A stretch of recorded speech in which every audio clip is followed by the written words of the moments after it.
to realize the magnitude of the Korn. freedom to be forgiven of such dark things. Drug addict, and he found Jesus. For those who've been forgiven much, love much. That's what Jesus said, and so that's what happened, you know. So it was like, if you'd have told me all of this before I actually met Jesus, I would have said, that's too good to be true. You're crazy. And I was the same That's way. a fairy tale. I would have made fun of you, you know, but About to tell my Jesus, story. by his grace, he Episode 1. showed me that it's real. Okay, alright, okay, alright, okay, alright, okay, alright. Hey!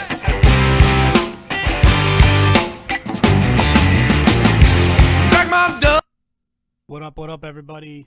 Thank you for watching or listening, either one. Appreciate it. I've done a bunch of podcasts in the past, about all kinds of different things, about drinking, porn, murder, traveling through time, you name it, but all really meant nothing. All was just for exercise, to stroke my ego, to stroke my addictions. But things have changed. This podcast actually means a lot to me. I've been guided to do this for a very long time at this point, pretty much my whole life, but really in the past 2 years, I've been directed, but guided to do this. And I've worked really hard on this, and I appreciate you watching if you are. I was very lost for a long time. I was a mess.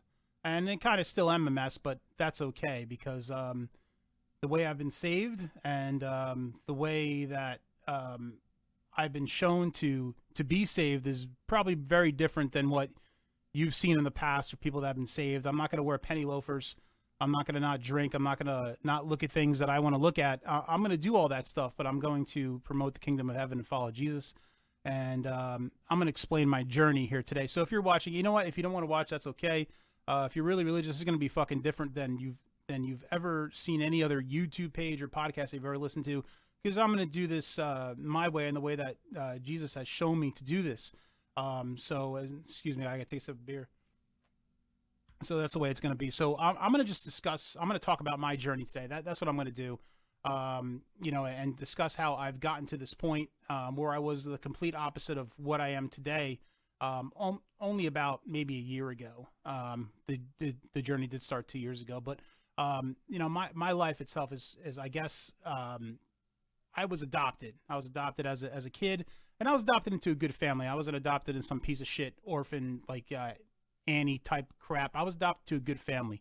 My real parents had a lot going on in the 70s. They were partying and stuff. Hey, I was too. So I mean, like, not in the 70s, of course, but I mean like later in life. But I was given up to adoption, and I was given up to a good family.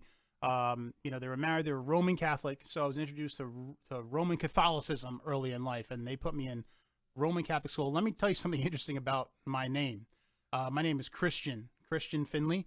The proper way to spell Christian is Christian.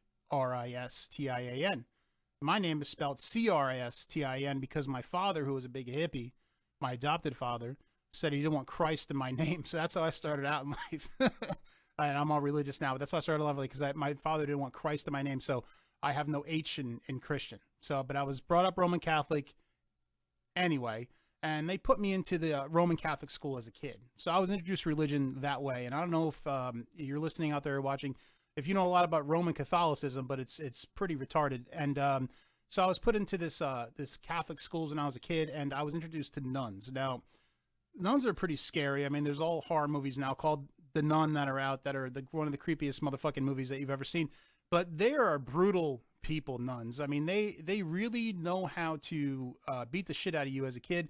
I was terrified of nuns. You know what? That made me a good kid, actually. So I don't know if that's maybe the right way to do things, but I followed because I didn't want the crap kicked out of me by a nun. Because I don't know about you. You can't fight back against a nun, because it's almost like, I mean, you were told as a kid, you fight back against nuns like fighting back against God. So you got to just take the beating. And, I've seen a nun like hurdle, like this one kid was bad in church, and this nun hurdled these pews. Like I've never seen anything like it before. She hurdled these pews. Like it was amazing. And just to beat the shit out of this kid and beat the shit out of him. I'm talking about, he had a comb in his back pocket because we had their uniforms. And he had this comb in his back pocket. She ripped the comb out of his back pocket and beat the crap out of him with this comb. and like hard. I know you can't really say, oh, how can you beat the crap out of somebody with a comb? Well, the nun figured it out. The nuns can figure out all kinds of different ways to beat the shit out of you, and that's what they did. And like, and I was terrified. Like they would, and like watching this video here, they would take the ruler and just beat the shit out of you if you talked in class. Like, yeah, and this is how I was introduced to religion. This brutal kind of dictatorship, and it really turned me off to religion. There's a lot of things about Roman Catholicism that I could talk about that aren't right. Like why do you pray to the Mother Mary? Like Mother Mary, she gave birth to Jesus, hallelujah. But you know what? She's not God. She's not Jesus. You don't pray to Mother Mary. I would pray to her all the time as a kid because that's what I was told. And you know what? Like nothing ever came true to what I prayed for, because you're not supposed to pray to the Mother Mary. Also, what's this crap about the saints? Saint this, Saint Chris, Saint Peter, Saint whatever. There's no saints. There's one guy to pray to, and that's it. So Roman Catholic, and like I was totally turned off to religion after this. I didn't want to follow religion after being in the Roman Catholic school. I don't want any part about religion. I said, fuck this. I'm not pray, because this is how I was introduced to it. So it totally turned me off. So Roman Catholicism, yeah, she floats back into the door. Yeah, great. So I got out of Catholic school. My parents ended up moving away from the Catholic school, so I couldn't go to Catholic school, so I ended up going to public school. But I can tell you right now, I was totally turned off to Roman Catholicism.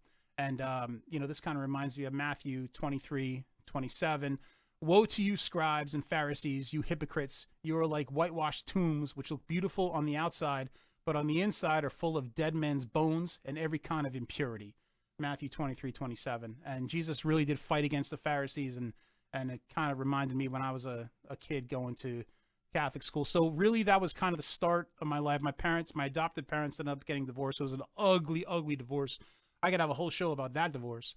But I mean, it's they put us in the middle of it. It was very dirty. It was very evil. It's still kind of going on in a way, which is horrible, but it kind of spiraled. There was other reasons too, and I don't really get into all that, but it kind of spiraled me into this whole bad thing. And I just I went through high school. I was an awkward teenager. I didn't get laid or all the time or anything like that. All the time, if any. But I mean, it's like it made me kind of nuts, and I kind of embraced Satan at that point. I did, and I kind of embraced like try to be so crazy that I almost killed myself. Right? I mean, I wasn't trying to commit suicide, but I was doing kind of crazy things that you can see on the screen. I'm going to show a couple of the things that I actually filmed. Like I really just went nuts. Like, I thought that it was cool to like, you just kind of hurt myself, kind of drink so much that I was kind of like, not even conscious, just getting, doing things that were so crazy, that I didn't care. I just wanted to be crazy. I was so separated from God at this point. It wasn't even funny. Like I just didn't care. I just wanted to do what I wanted to do, be nuts, be crazy. I just wanted to rebel against life, and it was just a bad thing. I mean, like, this is like this scene that's on the screen here. I bought $100 car, and I got all my friends together, and we just decided to blow it up. I mean, as funny as that may be, it was pretty crazy. It was pretty reckless. I just didn't care.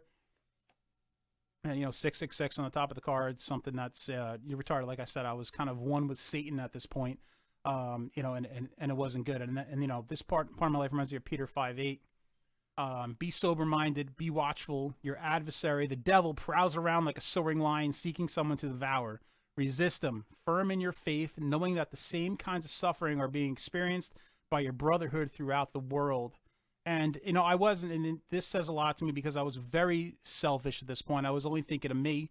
I just wanted to do things that would kind of like please my flesh. And, I embraced the devil. I embraced Satan at this point, and it only got worse. I mean, I got older. You think, oh, you get older, maybe you'll mature. No, there was no mature. I just embraced the flesh. I got Fletch. Nice. I love that movie, by the way. I just kind of got out of control. And that turned into, maybe I wasn't jumping off bridges anymore, but I started drinking like an absolute madman. And this was pretty much the case, God, since like a couple months ago. I was just drinking like a madman. Didn't care. I thought I was invincible. I would do horrible racist things that might have been funny at the time. But, I look back on it, it's like, oh my God. Like I'd get trashed in public, in front of my wife, in front of my friends, and I thought this was like the greatest thing ever. And I didn't care. I just wanted to be, I guess I was one with the devil at that point. I just wanted to embrace that part of my life and just be nuts. And I guess I was never happy. I was full of anxiety. I was stressed out all the time. I second guessed myself all the time. I wasn't a good husband, and I wasn't a good father, and it was really just a bad time. This part of my life reminds me of Luke 15:18-19. I will arise to go to my father and will say to him, Father, I have sinned against heaven and before you. I am no longer worthy to be called your son. Make me like one of your hired servants. And like at this point in my life, I always had God in the back of my mind. I wasn't embracing him at all. But I thought, I've been so far down this rabbit hole, there was just no way that I could ever be saved. There was no way I could turn back. So I just embraced Satan. I just embraced the evil part of the lifestyle that I was living. And then something happened. Something really good happened. My daughter joined the competition cheer team. Now, I know you're saying competition cheer. What are you talking about, Finley? What are you, nuts? But I met certain people. My daughter joined this competition cheer team, and one person in particular, I'm not going to say his name, but he kind of started talking about Jesus in front of me. And I'll be honest, at first, I was like, what are you talking about? That's ridiculous. I've been alive for 40-something years, whatever it is, and Jesus has never helped me. God has never helped me. I've been introduced God as nuns were beating the crap out of me. This is no good. I don't like religion. I just passed it off as ridiculous. It was almost, I passed it off as a conspiracy theory. Like, no way. So there's no way I was doing that. And he just kept talking to me and talking to me and talking to me. And, at first maybe it was to the point where, I really like this guy. I'm going to listen to him. I'm going to, kind of listen to what he has to say. And he would say certain things to me, and I'd look it up, like on YouTube, or do my own research on Google, whatever it is. And I would look these things up and I would read them and be like, you know what, that really makes a lot of sense to like, how, me and what I'm doing. And I started to pray. And it's a funny thing when people say, when you pray, you feel good. You do. I don't care what the hell you're going to say to me. Oh, praying, you feel good. You have this feeling. Like I used to grab for this feeling from drinking, for doing shots, from, smoking banana peels, whatever. But the feeling that you get when you pray and you close to God, and you're close to God, and the Holy Spirit comes into you, is nothing like you've ever experienced before. And that kind of reminds me of Psalms 107, 28-30. Then they cried to the Lord in their trouble, and he delivered them from their distress. He made the storm be still, and the waves of the sea were hushed. Then they were glad that the waters were quiet, and he brought them to their desired haven. Psalms 107-28-30. Now, as I started to do my research on religion, I always thought Jesus was a square person, like this kind of like hippie-ish, kind of like you got to wear penny loafers, you got to go to church every Sunday, you got to do this, you got to do that, you got to be boring, is what I always thought Jesus was. But you know what? Doing research on Jesus, if you read the goddamn Bible and the interpretations of Jesus, and I just goddamn on a religious show, I don't give a shit. I love God. So Jesus was a fucking badass. He was a goddamn badass. This guy overturned the tax tables. He went against everything that the establishment was. He rebelled against. He fucking not beat the crap. I'm sorry. He wasn't a UFC fighter, but he just rebelled against it. He showed people what God was really wanted with the Jewish people. He rebelled against the Pharisees. He went against everything that everybody thought was establishment. Sounds familiar, right? Like today we're all kind of forced to believe what they tell us to believe. Well, you know what? Jesus rebelled against all of that. He is a friggin' badass. He is awesome. And if you're new to religion, if you don't follow religion, just research some of what Jesus did. He was a badass, and I keep repeating myself on the badass thing, but he was. So sorry about that, but I don't care about repeating it about Jesus, because he absolutely was. And I'm just going to go down to Luke 15-14. For this, my son was dead and is alive again. He was lost and is found. They begin to celebrate. Now this, I don't mean to sound egotistical, and I really don't, because this whole journey that I'm going down is not about me, is not to promote myself. I'm trying to promote the kingdom of God and Jesus. And it's really amazing what happened to me. And I want the same thing that happened to me to happen to you. Things I'm going to tell you, things I used to be afraid. I used to be afraid of certain things that I'm not afraid of anymore, like flying. I used to be terrified of flying. I used to go into an airport like a piece of shit and just like, be a miserable piece of crap and just like not want to fly and be terrified the whole time I was on the airplane and want to drink like a million drinks and not just, and now with faith, with following Jesus, I'm not afraid of that at all. I flew to Las Vegas a couple months ago. It was the greatest time ever. I just sat in the chair. I wasn't afraid of anything. You know why? Because I found my faith.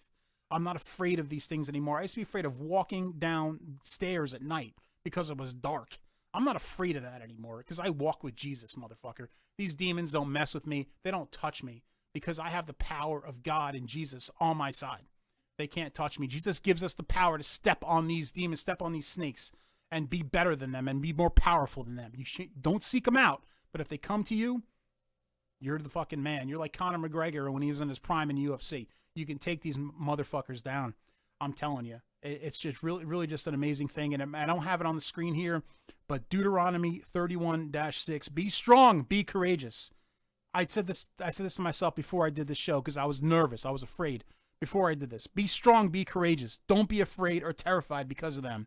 For the Lord your God goes with you.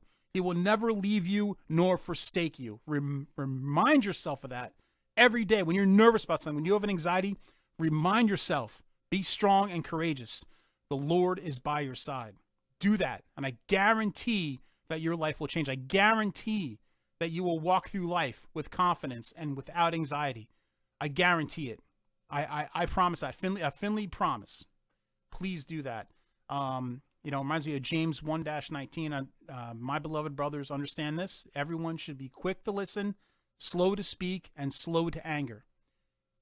Remember this. This is the title of my show.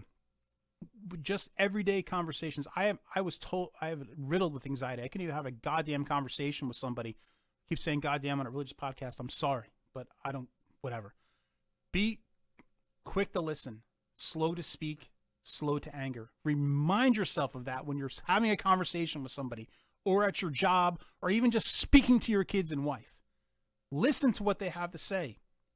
Be slow to speak. Don't try to speak over them. And slow to anger, that is so important. I used to get so quick to anger. These words are gold. Remind yourself of these words. Really tell yourself this all day, especially while you're having a conversation, especially while you're at work. The reward of this is amazing. It's God's reward. Do this, please. One last thing I'm going to say on this first episode is I know this is going to sound crazy, but I don't care what you think about me. I really don't. The only thing I care about is what he thinks about me. So I've been waking up, not used to, currently. I've been waking up every morning, every night at 3:30. I don't know what I was waking up for at 3:30, almost exactly 3:30, maybe 3:29 some nights, maybe 3:21. And I didn't know why I was just waking up. So of course, now that I'm religious, like 3:30. So I looked up a passage, 3:30. So what is 3:30? He must become greater, I must become less. So there's a lot of interpretations of this John 3:30. He must become greater so I can become less. This was John the Baptist who said this. And now, if you don't know, John the Baptist was a big preacher. He preached the word of God. He actually baptized Jesus, so it's called John the Baptist, obviously. But everybody followed him. So when Jesus became Jesus, and he started, preaching and walking around, John said, you know what? He is the Son of God. You must follow him. So he must become greater and I must become less. So everybody wants to obviously stroke their own ego. Everybody wants to follow the flesh. Well, you know what? Jesus must become greater and you must become less. And that's a big thing. It's a huge thing if you really think about it. Especially in these times that we're in right now. Jesus must become greater. You must become less.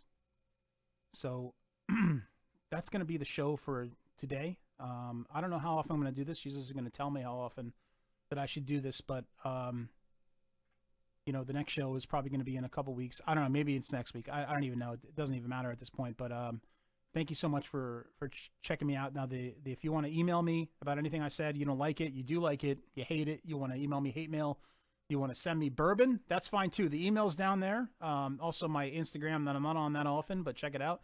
This is Roots and Oil, folks. Thank you so much for checking it out, and see you next time. Bye.